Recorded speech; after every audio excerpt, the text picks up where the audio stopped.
টিংখাঙৰ ৰাজগড়ত ৰহস্যজনক অৱস্থাত মৃতদেহ উদ্ধাৰ। টিংখাঙত মৃতদেহ উদ্ধাৰক লৈ চাঞ্চল্য। টিংখাঙৰ ৰাজগড় চাহ বাগিচাৰ মাজত উদ্ধাৰ হৈছে এটা মৃতদেহ। মৃতদেহটো ২ নং নভকতীয়া গাঁৱৰ মাইনা দাসগুপ্তা ৪০ বছৰীয়া বুলি চিনাক্ত কৰা হৈছে। নিশা ঘৰৰ পৰা এখন টাৱেল পিন্ধি ওলাই আহিছিল মৃত ব্যক্তিজন। পুৱা ৰহস্যজনক অৱস্থাত উদ্ধাৰ হয় মাইনা দাসগুপ্তাৰ মৃতদেহ। দেহত নাই কোনো আঘাতৰ চিন। ইতিমধ্যে আৰক্ষীয়ে মৃতদেহটো মৰণোত্তৰ পৰীক্ষাৰ বাবে প্ৰেৰণ কৰিছে। আজি ৰাতিপুৱা ৬টামান বজাতে প্ৰায় ৬টামান বাজিছে, তেতিয়া গম পাইছোঁ যে তাৰ ডেড বডি পৰি আছে। মোৰ সেই ওচৰৰ আমাৰ এই গৃহজৰে ল'ৰা এটা একেলগতে কাম কৰা গোটেইখিনি আহি মোক দৰ্জাখন ঢকিয়াইছে, উঠালে। উঠিলোঁ বোলে মইনা এনেকৈ ডেড বডিটো ৰাজপুৰ বাগানত পৰি আছে।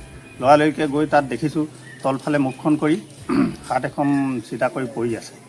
পৰি মেলি তাৰ পৰা গোটেই মানুহ গোট খাইছে। থানাত ফোন কৰা হ'ল, থানা আহিলে।